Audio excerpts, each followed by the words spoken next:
Okay, so welcome everybody, and happy Wednesday, happy Veterans Day to any of our veterans out there. This is part 2 of our Journalism and Aging panel series. And over the next 2 days, you're going to, again, hear from some wonderful experts and hopefully come up with some excellent story ideas. I know I have. So I hope you all had a chance to check out the GSA conference last week. There were some absolutely stellar panels and tons and tons of story ideas. So I hope you found all that helpful and informative. And remember, if you want to reach out to any of the presenters, Todd can help connect you. Meanwhile, it's been quite a week. I don't know about you, but yeah, I've been watching cable news nonstop, and fortunately, we have these 2 panels today to distract us. So you guys don't want to hear me talk, you want to hear them talk. So let me turn it over to our moderator for election aftermath, Social Security, and other policy stories on income security. It's hosted by Chris Farrell, who is the an author and marketplace economics correspondent. Chris also contributes to the New York Times, PBS Next Avenue, and other media outlets. Chris, all yours. Well, thank you very much. And I'm really looking forward to this panel, considering everything that is going on. And so what kinds of policies and initiatives might we expect that could boost the economics and the finances of older Americans? And what should we be worried about? What should we be concerned about? And so the panelists are going to offer insights into, excuse me, such essential topics as the role of older voters in the election, Social Security funding, caregiving challenges, the diversity of our older population, issues in ageism, elder justice, and the looming retirement finance crisis, and probably some other topics. And the 4 presenters have incredible backgrounds and experience. Robert Blancato, correct? Yes. And he goes by Bob, by the way, is president of Matz, Blancato and Associates. He's also executive director of the National Association of Nutrition and Aging Services Programs and national coordinator of the Elder Justice Coalition. Brian Lindberg is the executive director of the Consumer Coalition for Quality Healthcare. Brian is a former staff director of the House Select Committee on Aging's Subcommittee on Housing and Consumer Interests and staff member of the Senate Special Committee on Aging. Jeanette Takamura is Dean Emerita of the Columbia University School of Social Work. She is the former U.S. Assistant Secretary of Aging from 1997 to 2001. And Fernando Torres-Gil is Professor of Social Welfare and Public Policy at UCLA. He is also Director of the Center for Policy Research and Aging, Adjunct Professor of Gerontology at USC, and U.S. Assistant Secretary of Aging from 1993 to 1997. And so as you can see, we're going to be able to cover a wide variety of academic, practical, government. And we're looking forward to your questions. So hold them and we'll get to them after the last presentation. Everybody really wants to get to your questions. So while the presenters are giving their talks, just jot down your questions and then we'll get to as many as possible. And toward the end, after the last presentation, I'll just get into the logistics about how to ask your questions. And by the way, they'd like you to keep your audio muted during the presentations. And if you get up and have to wander around, just pause your video during that period of time. And so we're going in alphabetical order, and just that's the simplest way to do it. So we'll start with Bob. Thank you very much, Chris. And it is great to be part of this 11th annual Journalist and Aging Fellows Program. And congratulations to all of you who were selected.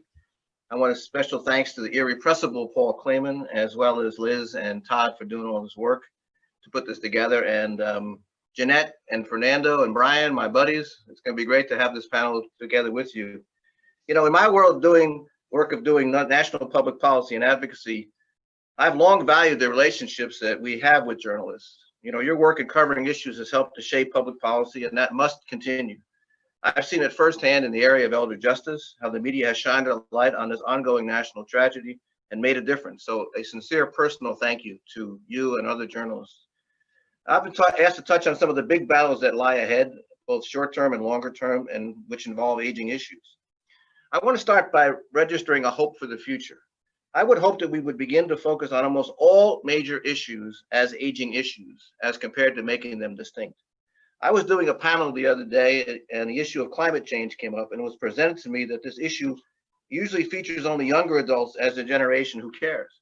I strongly disagree with that. I reject that premise and believe the more that we build generational commonality into coverage of issues, the better the coverage will be and any outcomes that may follow.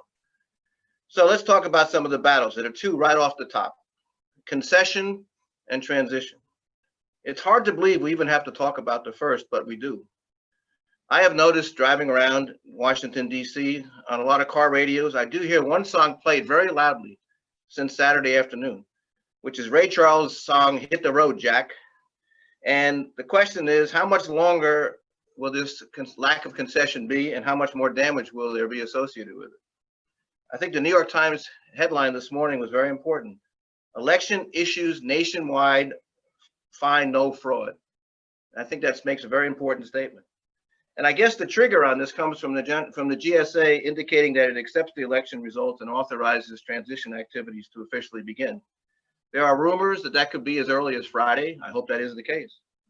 President-elect Biden is doing what he can and more to begin transition, and I'm sure it will intensify with each day. You know, one side note that was raised at an earlier GSA forum I was involved in was the absence of anyone with a geriatric background on the new coronavirus task force. Maybe that's an issue you could grab onto as journalists, and at the same time, ask why there's also no representation on key panels advising the Centers for Disease Control on immunizations. You know, as everyone knows, the ongoing pandemic was going to be the key issue no matter who was elected. It's an unprecedented healthcare and economic crisis. Front and center in this regard is the start of the lame duck Congress and the status of the next coronavirus relief bill. It's absurd and astounding that it's been since March since the CARES Act was passed. The pandemic rages on, yet emergency funding awaits action. The issue is not the House. They passed a bill on October 1st, the HEROES Act, a $2 trillion bill with across-the-board response to people and programs in need. The Senate tried to pass a $500 billion bill, but failed. Most recently, the Senate Majority Leader did say that some bill needed to be passed by the end of the year. He just did not say how big. So we wait. And meanwhile, we get stories from folks working on the ground that the first batch of emergency funds may or will be exhausted very soon. A good story might be to go into a community and talk to someone from the Aging Services Network, preferably in the nutrition space, and ask them about the status of their emergency funds and compare it to the growing demand and see how they explain it to you, what's going to happen if these funds are not extended and by the time we get to a month or two more. A number of scenarios could happen. A big bill could pass in a lame duck session, but also a smaller targeted bill could also pass, and then you wait for new President Biden to come in and provide a larger bill that becomes the first bill he signs as president. Now, you could get one right away. This will be the fourth emergency funding bill. There will absolutely certainly need to be a fifth. I can guarantee you that. And still related to the pandemic, a new relief bill most certainly has to address the issue of wider testing, more accessible personal protective equipment for those who need it, and that's going to have a price tag as well. And of course, the development of a vaccine is one thing. The distribution will be another. That's a very big issue to start 2021. And from an advocacy standpoint, the vaccine must be affordable, accessible, and have the confidence of the public, especially two groups, persons of color and older adults, both of whom have been underrepresented in clinical trials for years. If we can accomplish all of this, the testing, the PPE, and a safe vaccine, that will represent real progress that we can build from. I think other top issues that will be battled before we have a final bill passed for emergency funding: how much aid do we give to state and local governments? A huge issue right now. And what about extended unemployment benefits? What level, how much, how long? Another smaller but could get bigger battle in the lame duck Congress is extending the ongoing continuing resolution, which is funding the government, but only through December 11th. These two issues to me seem to be the headliners for the lame duck session. When we move into 2021 and the Biden administration, The pandemic will still obviously be with us, but how deep into the year before we can say we are in control? And then we have to confront the downstream issues, such as health equity, issues such as disparity. And I'm very pleased to note that as part of the president-elect's announcement about his task force, he called for the establishment of a racial and ethnic disparities task force in the aftermath of COVID. And I would expect and hope that this task force will include a focus on older adults, some of whom have been lifelong victims of disparities, and nursing home care, an issue which we'll talk about, I'm sure, later, and so many other issues are confronting a new administration coming in. There'll be battles for sure, with the key factor being the final makeup of the Senate of the United States, which we will not know theoretically until January. But because of the pandemic, the question is, will Joe Biden have a longer than normal honeymoon period? You know, and let's see, probably the best way to determine that is how easy does his cabinet get approved when he submits names before the Senate? At some point in the spring, I guess, the Supreme Court will rule on the Affordable Care Act after their arguments of yesterday. And what's going to follow will be key. If it's repealed, how it's going to be replaced. If it's retained in part or in entirety, how do you build on it, as the Vice President has called on for months? Medicare under the Affordable Care Act has gotten much stronger. We need to protect those gains and work for more, especially in areas like preventative care, as well as end-of-life care. Also related, we need to make expansions in telehealth, which have been happening during the pandemic. We need to make those permanent, but at the same time work on access issues to make sure we can close the digital divide so everyone has access to telehealth and telemedicine. Medicaid is going to be a likely constant battleground issue in 2021. There are fundamental differences between the parties on Medicaid. Biden would like to fulfill one campaign promise to reduce or eliminate the waiting lists for home and community-based services under Medicaid. On the other side, there could be effort to try to block grant Medicaid. And finally, and briefly on Social Security, it wasn't a front burner issue in the campaign, but the high rate of unemployment with 10 million fewer Americans working in October than in February, that will have an impact on Social Security. And soon in 2021, we will see what impact the suspension of the payroll tax had on Social Security. So this year's trustees report on Social Security is going to be key. And maybe the model to follow would be the 1983 model that some of us remember, like Fernando and Brian, and I guess Jeanette too, when a bipartisan commission was created by President Reagan to address the issues of Social Security. But the difference was he had to create that when Social Security was facing imminent financial problems. The time to do a bipartisan commission is now, before the situation gets too out of hand. So my time is probably getting close to being up, but in a perfect world, let me just tell you what else I hope we could see. Number one is a greater investment in public health and moving to make social isolation a public health emergency, which is long overdue and has been accentuated by the pandemic. I also hope we can have a new and focused look at social determinants of health and which programs today address them and how to make them stronger.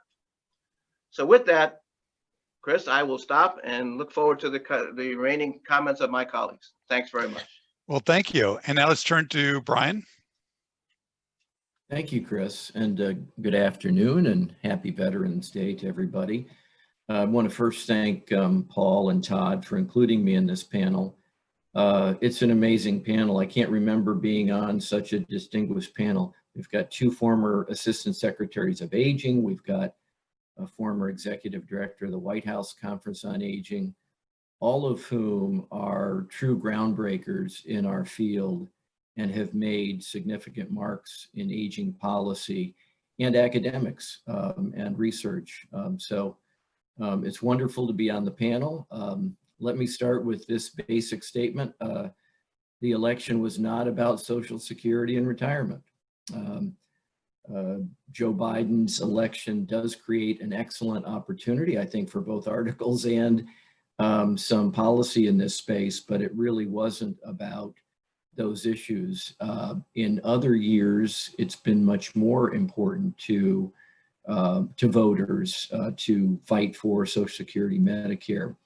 This election, as you know, was really about the economy and jobs, healthcare, the pandemic, which ties into those things, racial injustice.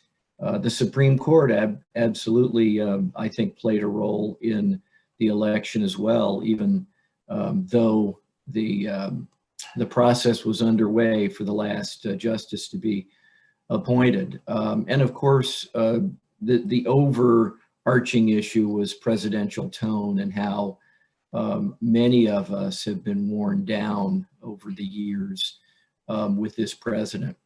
One could argue, however, that the economy includes retirement security issues and certainly the stock market, but the data doesn't seem to point to those as big issues for voters.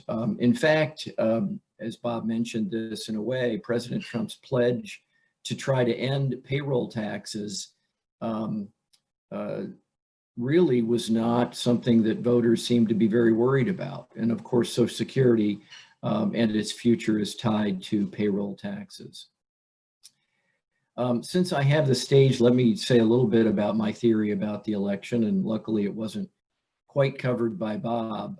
I have for a couple years been making the argument that Trump would not be reelected. You know, those of us in DC, everybody we know outside of DC is, oh, you know, what's going to happen? And I have argued that independents would not vote twice for Donald Trump.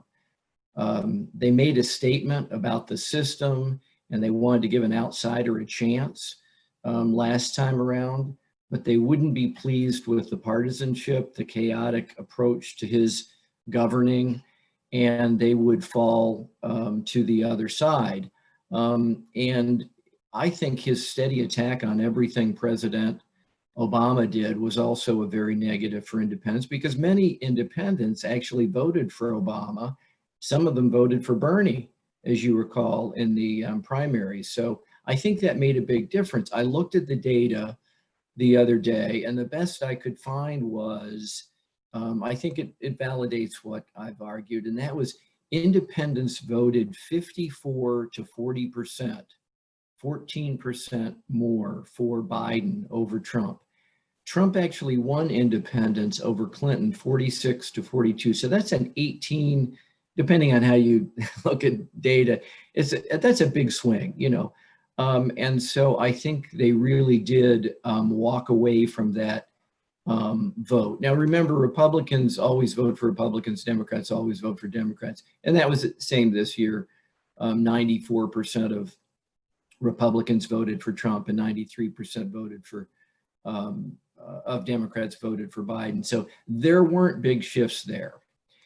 A second related factor, I think, is that there were third-party candidates that actually received 6 million votes back in 2016. So the two candidates weren't fighting for those votes this time. And then one more thing that I thought was really interesting, young people. Young people got out, they voted. If you look at, you know, college towns like Madison, Wisconsin alone, one could argue, won Wisconsin for Biden. They shifted more in Madison and gave more votes to the Democrat than Biden won by in the whole state. Ann Arbor, Michigan, you know, so anyway, those are another factor. Okay, and then finally on the election piece, I just want to say, these young people, they were not voting to save Social Security or retirement. Our topic today. Many of them still don't even think Social Security will be there when they retire. So those people went out and voted for other reasons. And so Social Security retirement, not the big driving force behind this election, but I'm very optimistic about what this all means for us with a Democrat in the White House. The Senate obviously is still up in the air, probably Republican. So Biden's agenda does include Social Security. I don't know if you've looked at it, but he's got a plan to strengthen Social Security. He's got a way to increase taxes, the payroll tax for individuals making over $400,000 to help solvency. He addresses what we used to call the old by proposing to give people who have been on Social Security or reach a certain age a bump up He wants to improve the minimum benefit to at least 125% of poverty. He's got proposals to protect widows and widowers from cuts. So anyway, he's got a bunch of proposals out there. The big question may be, does he try to get some of that done with the help of Chairman Larson, who chairs the Social Security and Subcommittee of the Ways and Means Committee, who has been pushing his Social Security reform bill for several Congresses? And does he work with other congressional leaders, potentially Finance Committee Chair Crapo and Wyden, who will either be chair or ranking member of finance? Or does he go the route that Bob mentioned, a bipartisan commission, which frankly in a divided Congress may have a little more chance for success, because they would work on proposals and then come back to Congress to implement them. I find it hard to believe that Majority Leader McConnell would want to deal with Social Security and potentially help out the president with a victory in that category. The Georgia Center rates, as Bob mentioned, are really critical to what can happen in the Senate on a number of fronts. Either way, I would argue it would be a wonderful legacy for Joe Biden, the oldest president working out a bipartisan solution on Social Security. Let me mention retirement security. It is really, to me, one of the new bipartisan issues. And the question I think we need to keep asking is, how do we get everyone access to a retirement plan? We know Social Security isn't enough. How do we get them in a plan, regardless of how modest their investments, their contributions may end up being? Of course, President-elect Biden has put forward several retirement proposals, including removing penalties for caregivers. He wants to give tax breaks, additional tax breaks to others for retirement savings, and give them catch-up opportunities. So there's a lot of proposals out there, including in providing businesses better incentives to provide retirement plans, including the automatic 401k that we've been talking about for many years. But a new president needs to, have Congress to get those things done. And Congress has been pretty darn good in this area. If you know about the Secure Act, which passed last year, and I'll say a little bit about it, it was a foundational bill that went through. It took a while to get it through, but boy, there was energy on both sides of the aisle, on both the House and Senate side. And it did a lot of things to improve retirement savings and such. But there is already the sequel to Secure. On October 27th, the Ways and Means Committee Chairman Richard Neal and the ranking member Kevin Brady introduced Securing a Strong Retirement Act of 2020. And this obviously bipartisan legislation is designed to help a greater number of Americans save for secure retirement, which is what I believe we really need to focus on. It builds on the Secure Act, which was, the long name is Setting Every Community Up for Retirement Enhancement. And it tries to improve workers' long-term financial well-being. It has automatic enrollment for retirement plans. It helps small employer pension plan startup cost. It helps the businesses, cover their startup costs. It increases the age for required beginning date for mandatory distributions.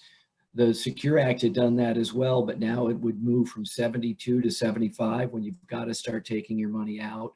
It allows for something that I think a lot of people who do well later in life would like, and that is it allows for higher amounts for catch-up contributions in your IRAs, et cetera, for people who are older than 60.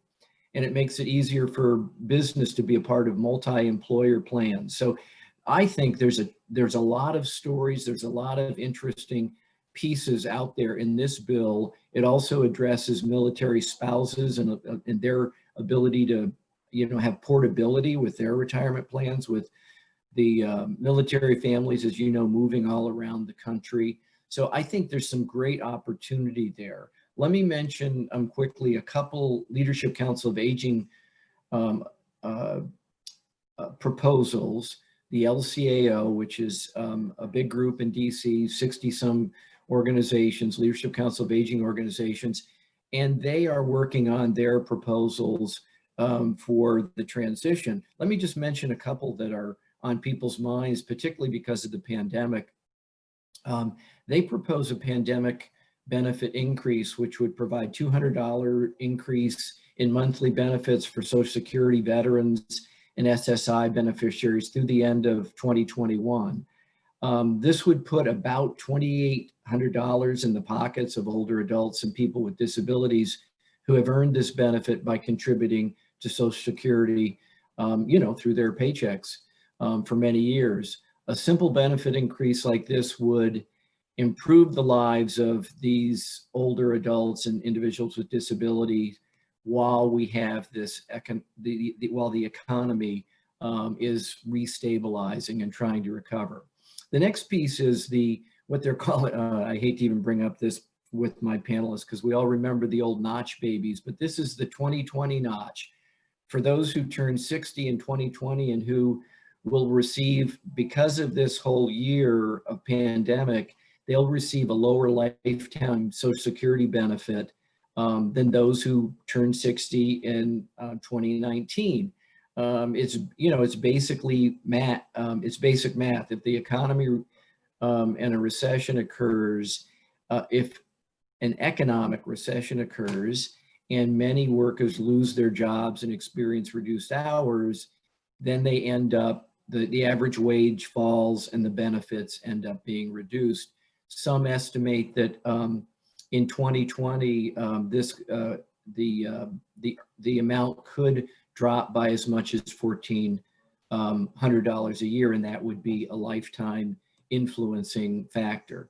And last, the LCAO is working towards a repeal of the Trump administration executive orders that deferred employee contributions to Social Security until the end of this year. There's a real problem with the confusion and whether people will have to pay back. Not all employers have been holding back on these employee contributions. It's very confusing. They want to repeal that, clear up, and hold employers and employees harmless.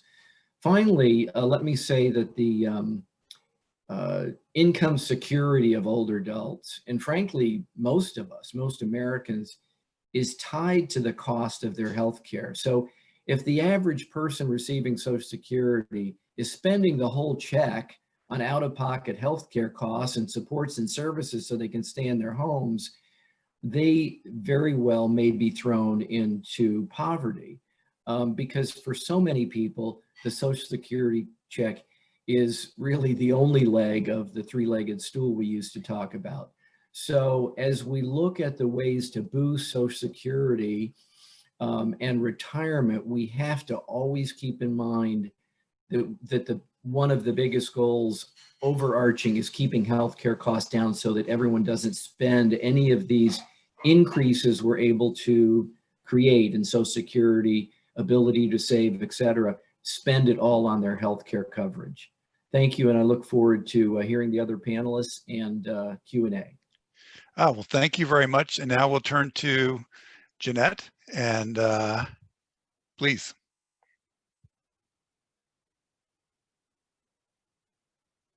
Jeanette, you need to unmute yourself. Yep. Thank you so much, Chris. And I do want to thank all of the individuals who had such an important role in pulling this all together.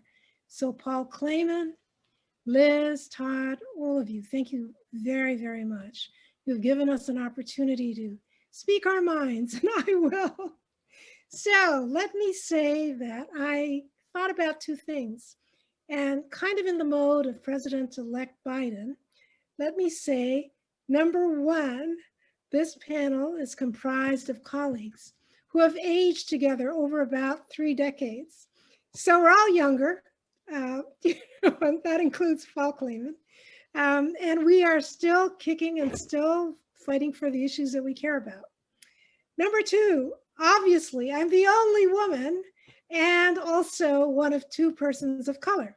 So I felt pretty responsible for trying to represent women in particular and women of color in this panel discussion. So I'm going to veer off whatever I said, Chris, that I would do and kind of head in that direction, because I'm not one of the guys, you know, I couldn't talk about baseball or basketball or football or whatever you all were talking about. So I could talk about other things like good recipes for your, slow cooker or your Instapot or whatever. And I can also talk about supporting other women. So, the conversations tend to be a little different sometimes. So I want to talk about the concerns related to women, because their concerns are pretty much what Brian Lindberg and others before me suggested. That is, they build up over a lifetime. You don't get to be 65 and all of a sudden, oh my God, I have all these dilemmas. It builds from the moment of birth for women. So we see little girls, then teens, then middle-aged adult women, and then older women, all experiencing the sum total of the kinds of things that we have considered part of the fabric of our society. So after arguably one of the most emotionally taxing, I'm not kidding, I don't know how many times I've cried, and physically grueling campaigns in recent history, I think we have a real opportunity to make significant strides towards gender parity. Even as we recognize, as Brian and as Bob have so ably said, that this is not going to be an easy walk in the park for the Biden administration. Getting a budget proposal put together and passed through Congress without all kinds of fistfights on the floor will be quite a miracle if that happens. So I'm going to say we acknowledge that. However, the newly elected president and vice president together bring strengths that few others before them had on day one. And so if we just push aside that GSA issue with the letter of ascertainment, and I want it now, I don't want it later, then we may be in a better place. But I'm not going to anticipate a best case scenario. Let's go for the worst case and let's keep optimism alive. So obviously the election of Kamala Harris, a woman and a woman of color, as vice president-elect, and as a governing partner, holds tremendous promise for women. But so does the election of 127 women in the US House and the US Senate. And 48 of them are people of color. Now, I'm going to say, and I don't think I need any evidence, I think you've already hopefully been convinced of this, the presence of women in policymaking positions matters. There is ample evidence of gender-based differences in perspectives, lived experiences, roles and responsibilities, opportunities and rewards, marginalization or inclusion, and respect associated with one's gender identity. But I would say that Vice President Kamala Harris is not the only cause for hope. President-elect Biden has lived experiences that have shaped his character and his persona in ways that can free men and forever transform our notions of what being a man and a leader need to be. With this, the probability is greater that we can be on a path to rejecting the misogyny that runs deep in our country and in so many countries around the world. Sure, Biden did it with help, I'm convinced, but he raised Bo and Hunter, ran a household, juggled his commitment to his family with his work responsibilities. And we all know about his daily Amtrak trips. We know his authenticity, and it's his authenticity, his being willing to be unafraid to share his emotions and bear his vulnerabilities. These are things that I think have made it even more possible for him to see people, to really see them, to get them and to relate to people from all walks of life. Now, I would argue, as I kind of alluded to earlier, that he enriches the definition of personhood. And guys, he is contributing to the liberation of men to the benefit of all.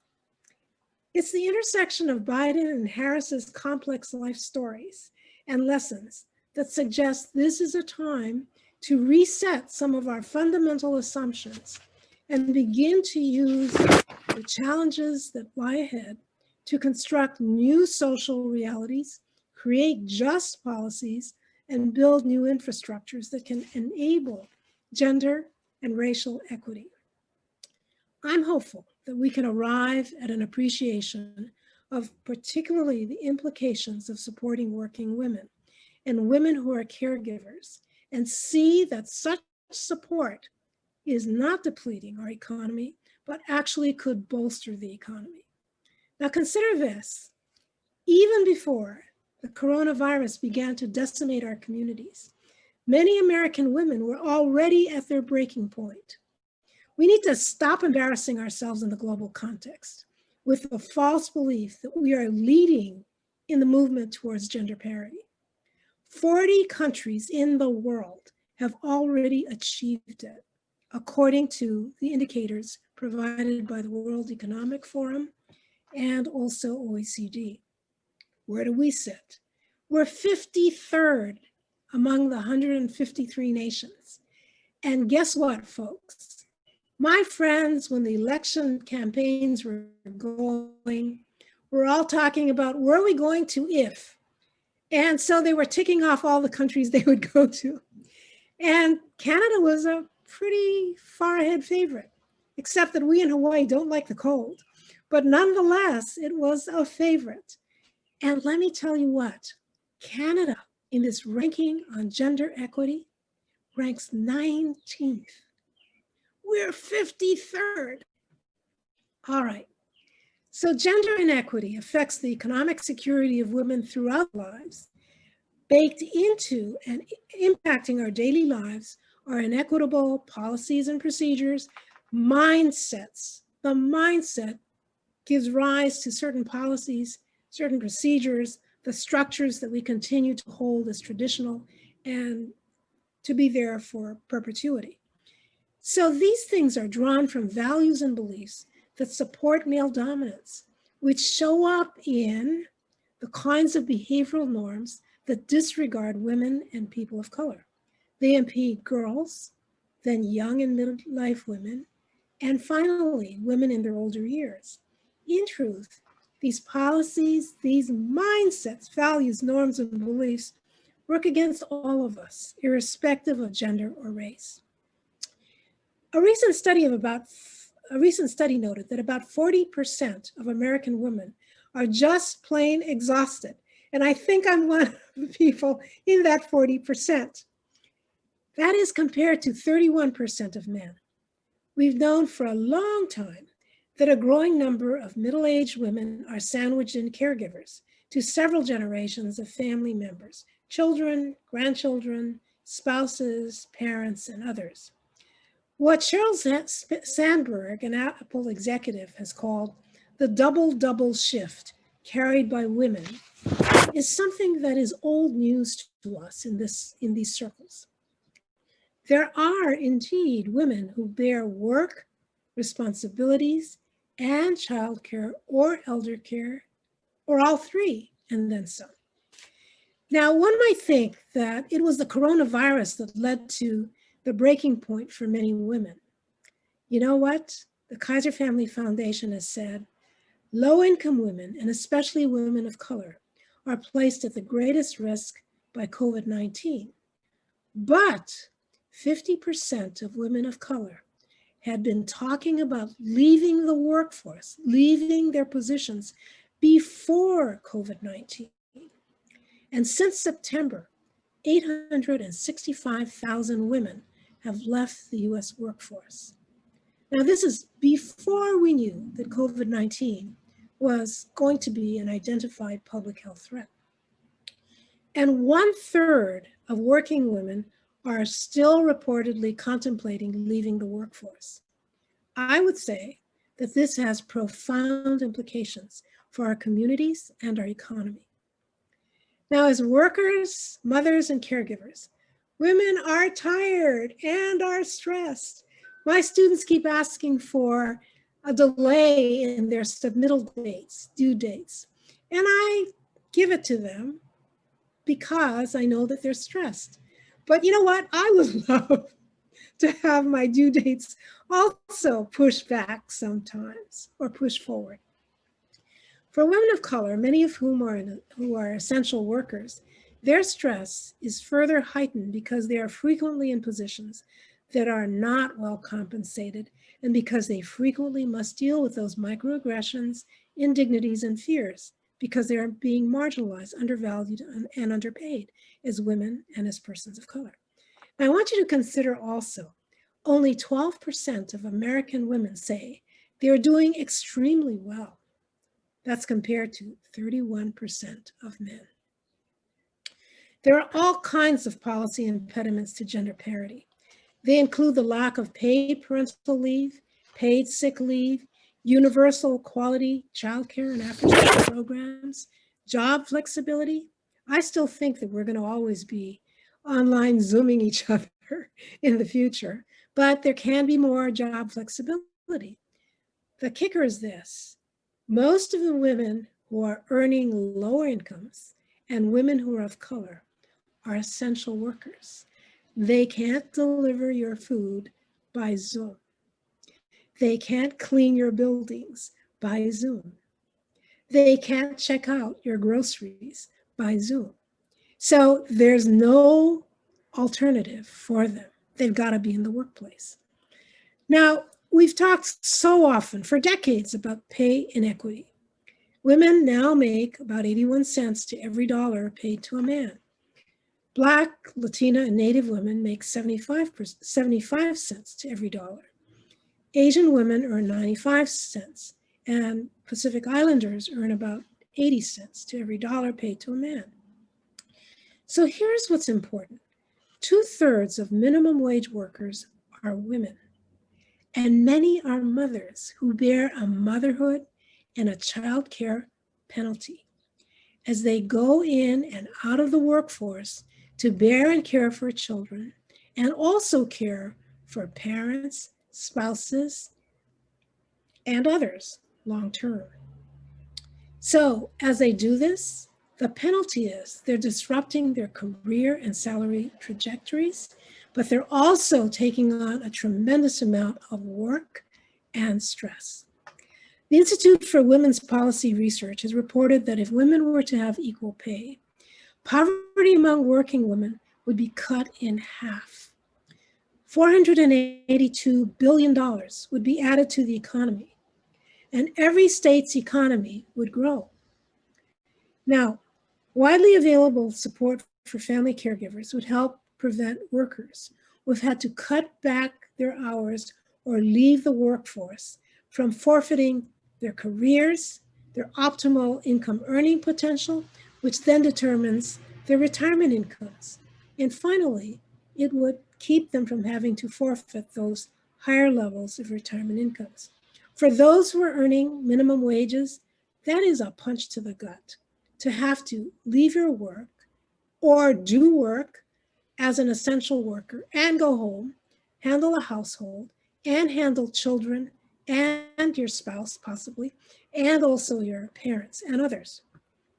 So female family caregivers' lifetime earnings have been slashed by embedded gender and racial inequities and biases.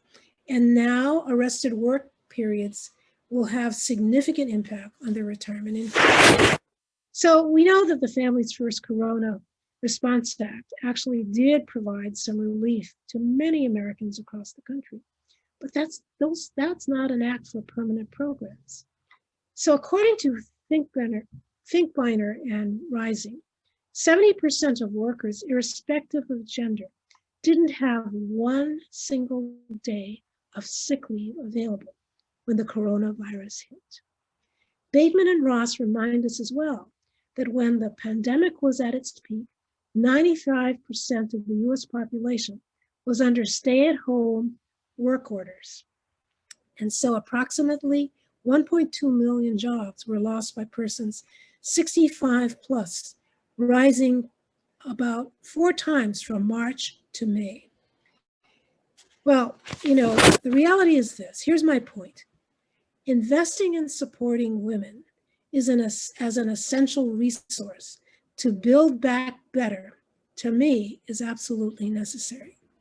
If we can retain and motivate working women, we will see not only a burst in productivity, not only a rise in morale, but we'll have children and frail older persons well cared for. Now, to me, it makes sense. Doesn't that make sense if we want to build back better? So I want to thank you all for your attention, and I hope that you'll join me and also argue for these kinds of programs. Thanks very much, Chris. Oh, well, thank you. And now to Fernando.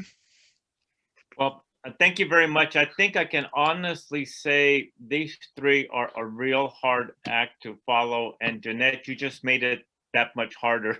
But let me just say it, as all have mentioned, it's just great to be with all of you and to hopefully give our journalist colleagues stories that they can build on. And it's a real treat to be with Jeanette and Brian and Bob and to be aging together. It's hard to believe we've all been friends and colleagues for going on 40 years. And so, but in either event, it's such a treat. I would like to build on just both the excellent legislative policy insights that have been given by Bob and Brian, and also build on the crucial issues of gender that Jeanette hit on. First, just working a little bit backwards, Jeanette, we're proud to both claim Kamala Harris as one of our own and as a Californian. And I might add, she's going to be well versed on aging issues. She and Gavin Newsom were very active in supporting age and age-related issues, long-term care, home care workers in San Francisco and the Bay Area. So we're going to have a champion in Kamala Harris. Also, we're proud to say I'm here in Los Angeles. The LA County Board of Supervisors, for the first time in 100 years, well, forever, is now all women. It used to be all white men until about 8 years ago. Now, for the first time, 5 females who just happen to be tremendous leaders and are going to make great changes for the County of Los Angeles. So there is progress, and we're just thrilled with our Board of Supervisors. But if I may just step back, and if I can provide a broader context, and again, just say amen to my 3 colleagues. They're really the experts in the areas that they describe. In thinking about the 4 of us, we're all baby boomers. I'd like to provide a broader context for our colleagues here. When we think about our generation, aging baby boomers, by 2029, all of us in that category, arbitrary category, will be 65 years of age and older. And we'll be roughly between 78, maybe even 80 million of us, but roughly it will be a very large number of senior citizens if we continue to use 65 as the eligibility age for Social Security or for being an older adult. When we think back to our parents and grandparents, and at 72 years of age, I've been getting more reflective. I've often said that our parents and grandparents had their great adversity, their crucible, when they were younger, in the 1930s, 1940s, 1950s, the Great Depression, World War II, the Cold War. Our generation, by almost all accounts, had it pretty good. America's greatest economic prosperity was from 1945 to roughly the mid-1970s. Now, I would suggest that the great crucible for our baby boomer generation will be in our old age, in our later age. And in fact, we're experiencing that right now with the COVID crises, with the economic recession, with the political chaos that we're living through. So I pose this question: what role can our generation, all of us will be the new senior citizen generation, what role can and should we play for the next 10, 20 plus years, to the extent we have our cognitive, physical abilities? What type of leadership can we provide to begin to fix the nation in all the issues that face us right now? Some of us have talked about Claude Pepper, and all of us my age remember Claude Pepper, the great champion of the 1970s, 80s, 90s. Do we have a Claude Pepper, or should we even be looking for a personality, one great leader? Or should it be really a collective role by our generation to provide leadership for an aging society? However, I would add an important caveat to my rhetorical question. First of all, senior citizens, which is the baby boomers, we will need our advocates. And all of us here on this panel, or the four of us at least, have been advocates. My fear about advocacy for older adults and when the baby boomers get older is that we will just be advocates for our older adult colleagues, when in fact we now need to move more towards an intergenerational, interethnic, interracial agenda and coalition. Increasingly, here in California, continuing to be a teacher, a professor to young people, increasingly, I'm more focused on the issues confronting younger persons. Why? They certainly need our support, but they are now a majority minority cohort. Those under 50 years of age are now majority minority. Hispanics, African Americans, Asian, Pacific Islanders, Native Americans, immigrants, and refugees. That's the future of this country. By 2050, the United States of America will be comprised of a majority minority population, and the white non-Hispanic population, which on a side note tends to be heavily a Trump-oriented population, will continue to decline well into minority status. So we will have a new, diverse, younger population for the next 20 years. While we continue to have inordinate electoral influence by the largely white, older baby boomer cohort, I believe that part of the tension represented in Trump and the election and the politics, I believe in part it's because we're going through a transition. We're going through a transition where the United States is changing demographically in profound ways. And that creates tremendous tension, whether it's Somalian or Hispanic poultry workers in the Midwest, whether it's Hispanics that are arriving to Georgia and the Carolinas. The rest of the country is increasingly seeing that diversity of ethnic, minority, immigrant, and refugee groups. In part, that's driving this tension that we're undergoing in this election. So what I'm suggesting for our generation, Bob, Brian, Jeanette, myself, the baby boomers, not only must we be advocates, whether it's health security, retirement security, pension reform, protecting Social Security, protecting Medicare and Medicaid, but we must find ways to drill down and begin to represent the interests of that younger, emerging ethnic minority populations. Otherwise, I fear we may see greater incidents of generational tensions exacerbated by racial, ethnic tensions. I don't have all the answers, but if I can use California as one potential scenario, Governor Newsom has appointed a task force to develop a master plan on aging, and I'm proud to be one of the members.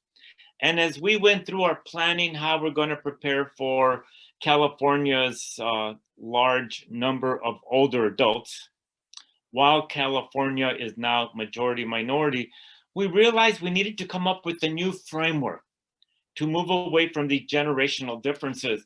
And we've been using the framework of the lifespan perspective and the concepts of equity and inclusion. And that has allowed us now to come up with a variety of proposals, which is more about not focusing just on what can we do for older adults, which is crucial, but how do we invest in younger persons so that they can enjoy a longer lifespan and have healthy aging, knowing that a young, poor minority person is likely to be a poor, older minority person if we don't begin at the younger ages. So I present, in a sense, maybe we'll call it a new philosophical or conceptual direction, but in the Biden-Harris administration, I believe and hope it will be really the beginning of a new foundation for turning this country around for its ultimate demographic destiny, which will be a multi-ethnic, multiracial, majority minority status. That is what we're going to have in the next 5, 10, 15, 20, 30 years. And again, I think a lot of the politics right now is about that discomfort and the transition that we're going through. And I was on a panel just the last week with Anita Hill, and it was entitled The Act of Democracy, the Act of Democracy. And in it, we discussed how do we bring back to the American civic culture, or the civic culture of the United States of America, those norms of ethics, integrity, truth, science, facts. And until we can bring that back, we're going to continue to have the craziness that we've seen in the last 4 years. But this act of democracy was also recognizing that we have to accept that the United States has some fundamental flaws. And I have a colleague who referred to the United States as the only rich failed state. Of all the rich countries in the OECD, we are now characterized by growing numbers of political scientists as a failed state, meaning that we have the inequities of social, health, economic, racial divisions greater than any other affluent country. So maybe the first step in rebuilding our democracy is recognizing that we're broken, that we have failed over the last 50 years to bring that collective together. And that's not an indictment on the greatness of America, but rather that's facing the truth. And if we recognize that, how do we begin to fix it? And also recognize that historically, the United States has been broken a number of times. Certainly during the Great Depression, certainly during the Civil War, and certainly hopefully we won't get to that level of tragedy. But I leave you with this. The United States is going to fundamentally change in the next decade and forever after. We will look different, sound different. We have generational divisions. We have racial, ethnic divisions. And I'm hoping that my generation, those of us in our 60s, 70s, even 80s, can continue to play a role, as we have in our careers the last 40, 50 years, but now to switch towards a lifespan perspective. How do we address the needs of older adults while we are addressing the needs of that younger, diverse, emerging population? And in that way, play our small part to refix the flaws that face this country and hopefully move us back towards a collective. And it may sound naive to say this, I still believe in e pluribus unum, which is, from many, one, and I still believe personally in the American dream. And I still believe in our founding documents. And I do believe that diversity and gender will make us strong again. And I am hopeful for the future. But right now I'm starting to really focus. My wife is focusing on my energy and my health so that I can stay committed and involved, hopefully for the next 5, 10, 15, 20 years. But we have a lot of work to do to fix the policy flaws, and I look forward to working with all of you, and we can come up with prescriptions later. Thank you. Well, thank you very much. And this has been a wonderful panel and so many different thoughts and ideas. And now I'd like to open it up to questions. And so the way they've told me to do this is if you go to the participants, which you can see on your screen, there's an icon at the bottom, and click on raise your hand, and then I can identify you, and I'll do it in order as people, click on raise your hand. You can also type a question into the chat box if you want, and I can just read it if you prefer that, or I can call on you to read a question. But probably the easiest thing to do is just click on the raise hand button in the sidebar in the participants section. Just to get things sort of started, I was curious, do you see any prospects with the Biden-Harris administration on legislation dealing with age discrimination more broadly defined? So there has been a movement. The Supreme Court has made age discrimination much harder to prove.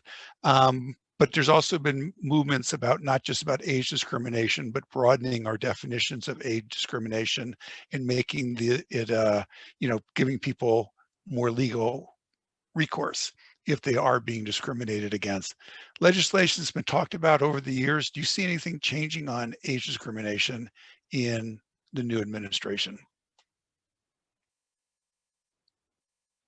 Well, this is Brian. I can jump in and first kind of frame it by saying it's very possible that the people that Joe Biden might appoint to the EEOC, for example, the folks who are watching whether the Age Discrimination and Employment Act is being implemented properly and that we're bringing forward the appropriate cases, is very possible that his appointments to that commission will improve the broader ability of individuals to be treated fairly as they age.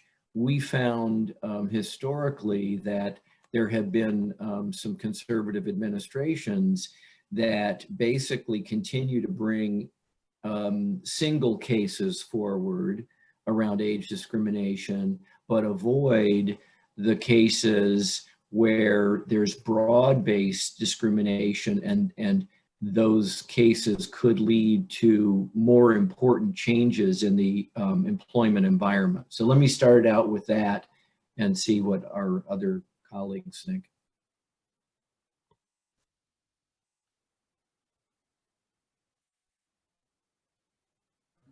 I would agree with you, Brian. And actually, Kate had a question that I was going to say, she wrote it in chat. That would also require, I think, some legal action, some kind of class action suit. And then we have from Paul.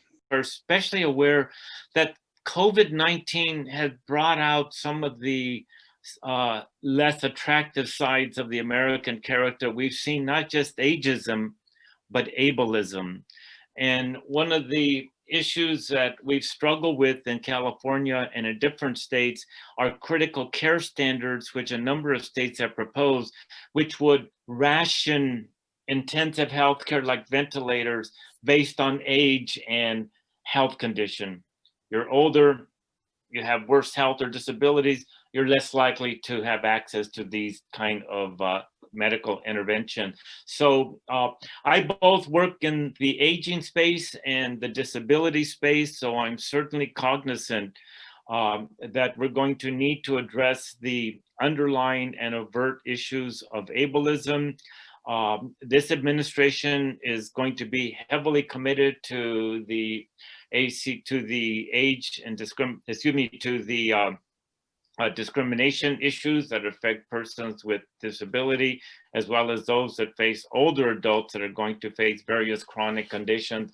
So I'm quite confident that we're going to see real leadership. I just mentioned, by the way, one personal note on this, again, thinking about reflection.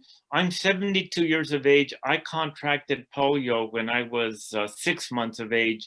So I was impacted by the last great pandemic, the polio epidemic.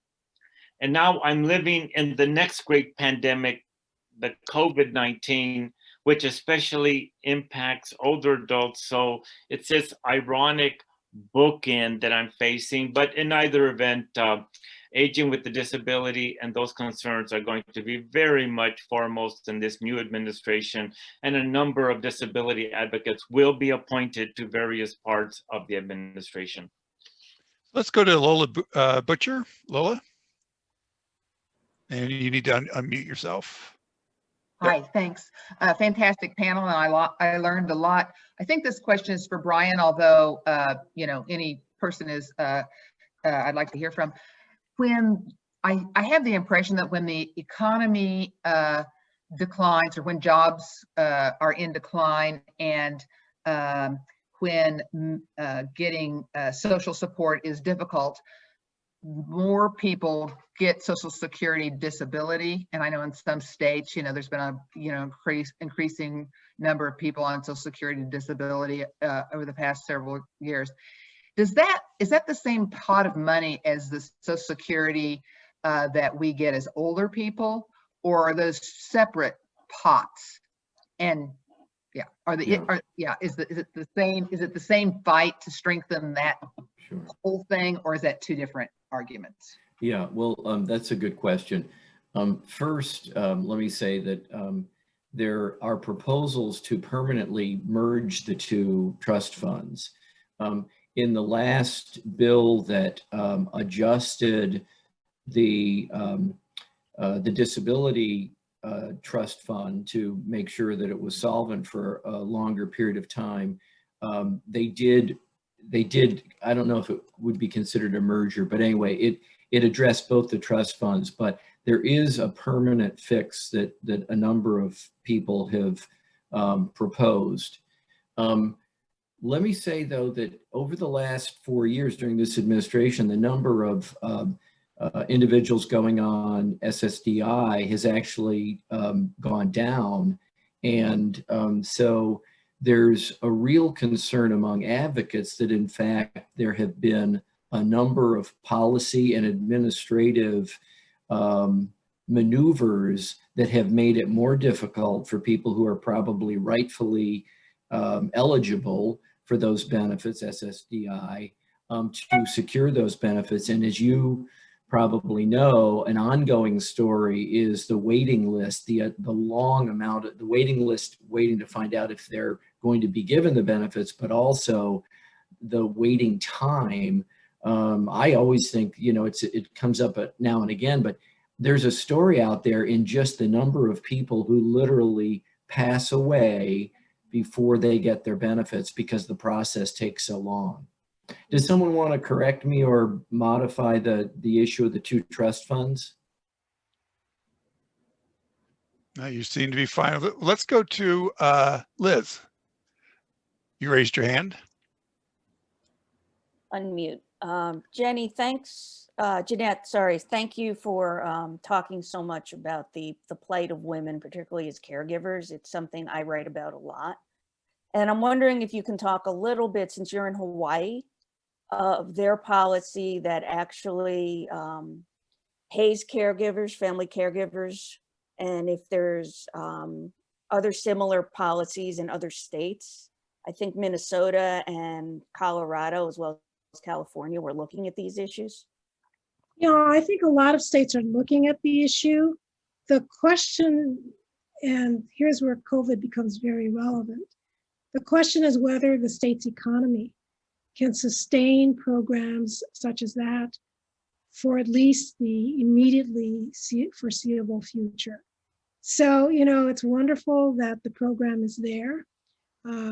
It's not as generous as one would want, but everything hinges on whether our economy comes back. And Hawaii's been one of these states, unlike New York, where Cuomo has ruled with an iron fist. Hawaii's been vacillating about opening and closing and opening and closing. And our, you know, frankly, our banks are bare right now. So I'm not sure that they're going to be able to do much about that. We also, this is kind of not aging, but just to give you a sense of this, it's not even just the monies allocated for that program. It's like the totality of the budget and the totality of the budget in different counties. So we have this albatross in Honolulu of a rail system that has caused the sinking of billions of dollars. And right from the outset, I said, it's not going to work. I looked up the company and I found that they had failed on every single project they ever had been contracted to mount. So we're facing some very harsh realities. So I don't want us to think that everything's fine and dandy with respect to caregivers. And because it's a very service economy, oriented economy here, hotels, restaurants, small businesses, that's where the hit is the hardest. Let's go to Diane. Thank you. Actually, Liz took my question, but I had a second question.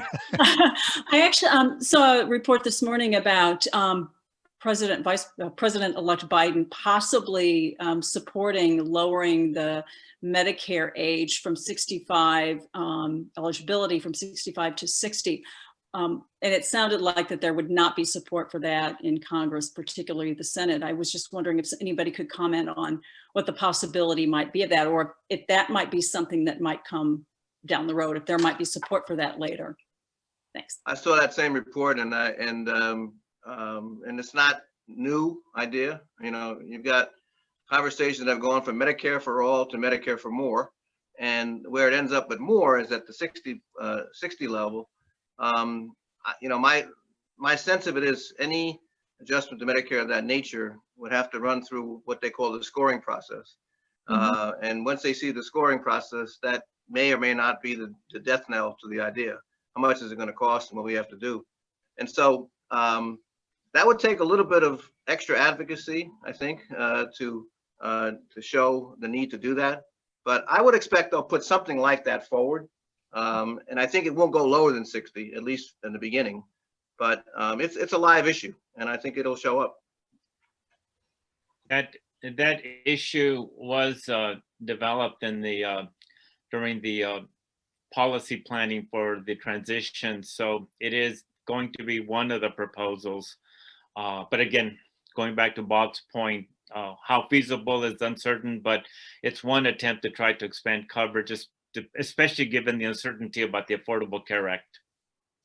If you like to get into the weeds on this one, Bob's point is really important, because if you look at taking the people who are younger out of the regular insurance pool, that reduces the cost, the average cost for the lower, the younger people.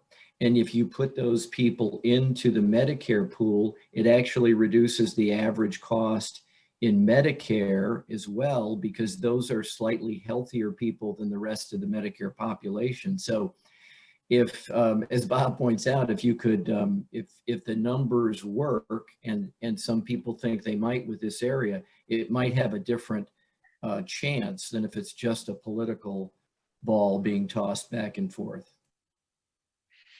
Then I want to go to Rich Eisenberg. You put a question in. Do you want to say your question? I go ahead. So Bob, Brian, do you see any policy changes coming relating to Alzheimer's, a major worry of older adults and their families? I'll start. I think, yeah, I mean, I think you're going to continue to see the progression that has gone on a bipartisan basis for the growth in the budget for NIH and for research. But I think maybe the difference this time around is we might get a deeper focus into the caregiving side as it relates to Alzheimer's victims. In other words, a broader caregiving initiative that would factor in those individuals caring for people with dementia. I also think that we have seen in a bill that actually has passed the House in this session, but may get built on, is to provide law enforcement personnel with better training procedures to help those with dementia who may be victims of elder abuse, because they need special kinds of training. So I suspect that this administration will be pretty active. And Fernando, I'm glad that you mentioned that we can be free today. We're all free now to admit our alliances. But I'm completely convinced that the Alzheimer's issue will fare very well with this administration. And going to the House for a second, there will be a vote taken sometime before Thanksgiving for a new Appropriations Committee chair. And, you know, I personally would like to see that be Rosa DeLauro from Connecticut. And if that happens, I guarantee you, you will see a strong, real strong commitment to Alzheimer's funding and research. Yeah, quickly I agree with Bob. I think dementia caregiving, we've got some great models out there, particularly some out in California, that I think people are paying attention to. And the Raise the Family Caregiver Act's council that has been meeting recently is to the point where they're finishing up their draft of their recommendations, and there may be some recommendations within that council that give us some direction on dementia and Alzheimer's caregiving. So this question comes from Eduardo, and it's, in order to improve the well-being of workers before they retire, shouldn't the federal minimum wage be raised? This will help them and Social Security.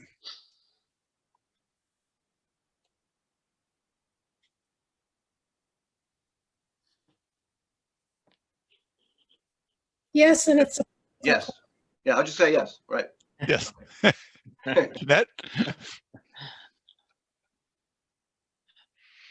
Anyone else? Well, this links in. Yes, I think we all agree. This links in so well with what Jeanette has said and what we've been talking about, and that is, in order to have a decent retirement, not in poverty, we need to make changes so that people have decent incomes, whether they're caregivers, whether they're women, whether they're minorities, whatever. And we have to do that we have to have that decent income throughout their careers so that they can build up that part of their retirement savings. So absolutely, this is income is the first thing we've got to do to make sure people have they don't have poverty in old age. So with a divided Congress, let's say it remains a divided Congress, can you get a $15 minimum wage through?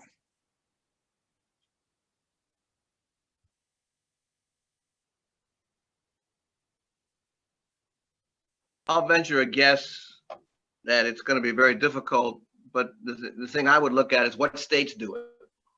Okay, what states do it, and then does that have a corresponding impact on a senator or a House member from that state? Okay. And we might look at that and see how the thing is progressing. Now, from Melody to all the panelists, I'm working on a project related to senior mental health around COVID-19. Any policy or funding will go for that under the new leaders? Bob, you mentioned in your remarks the crisis we're seeing and the growing crisis we're seeing in social isolation and loneliness.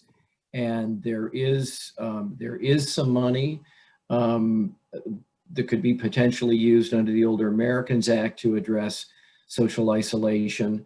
The recent reauthorization of the Older Americans Act included a number of important provisions to push the Administration on Aging, ACL, the Administration for Community Living, to target this as an issue, to bring leaders together, to come up with some solutions and provide some grants. And I wouldn't be surprised if in maybe that second package that Bob was mentioning that might happen at the beginning of next year, there could be some dollars specifically designated.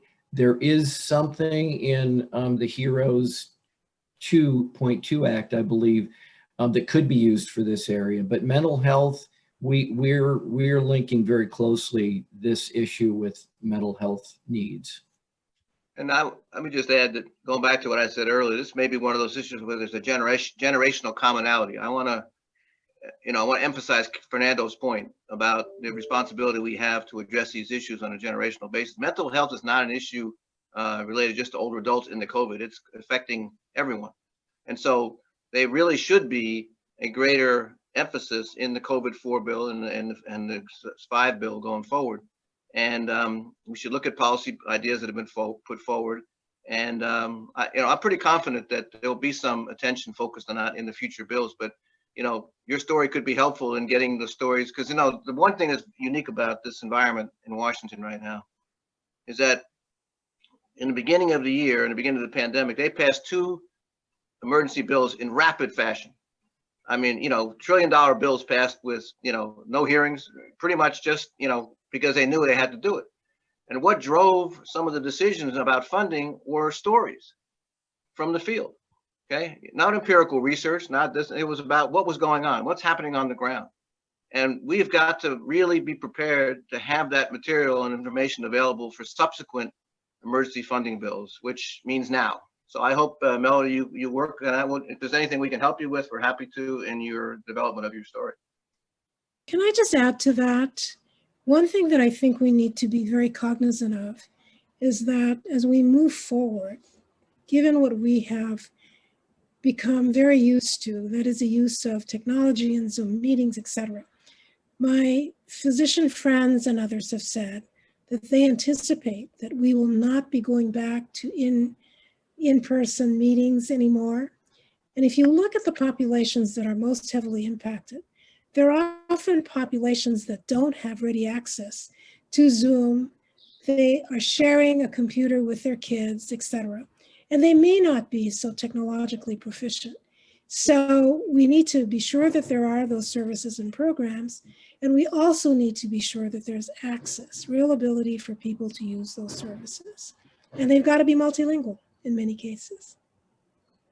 And this one's from Peggy, directed to Brian.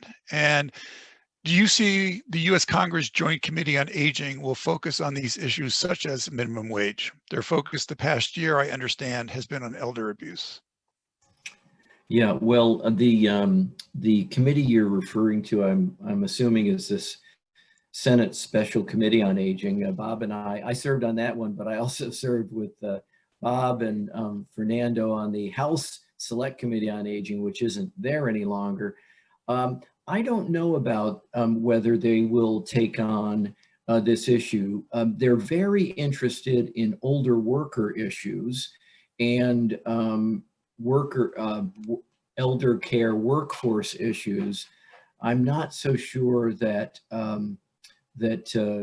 Susan Collins, who's been the chair, or Bob Casey would go in that direction. But when you ask those questions of the staff, it helps them to think through. So there's nothing wrong with posing it to them.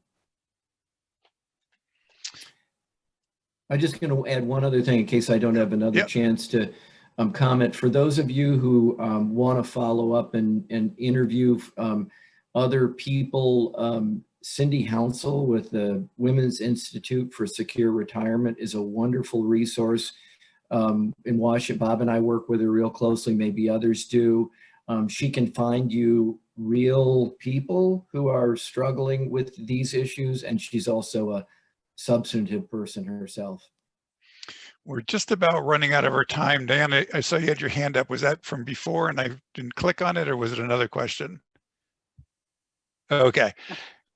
We're good. All right, so now we're getting to the end. And so I'd like to ask, as our panelists in the order that you talked before, just, a final thought, a takeaway, as we leave this Zoom meeting, what would you like us to be thinking about? What is something that, as we're talking to our friends and over the table, hey, this is what I really, this is something that I really need to understand better.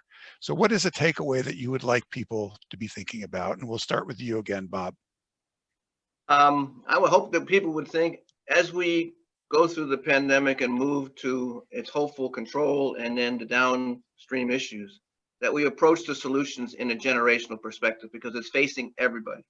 It's facing everyone. You can make a side issue about its impact on older adults in certain areas, but I think, in putting forth solutions in this crisis, we've got to look at its impact on everybody. So I hope we can do that and break it down to different categories in different areas. So I hope that we can do that.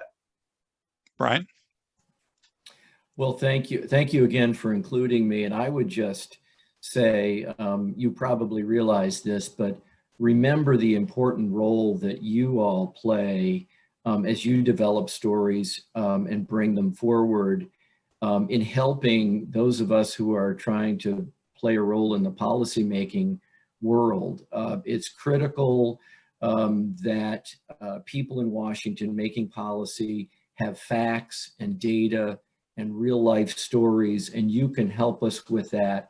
And don't forget all of the GSA members who are available out there doing research who would love to team up with you. Thank you. Jeanette?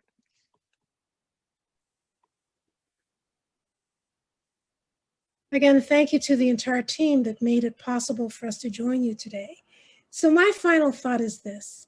Just remember, women hold up half the sky, and women can actually help us with our economic recovery. So do not look past us, engage us, motivate us, give us the parity that is essential, and we will strengthen the country. Thank you very much. And Fernando?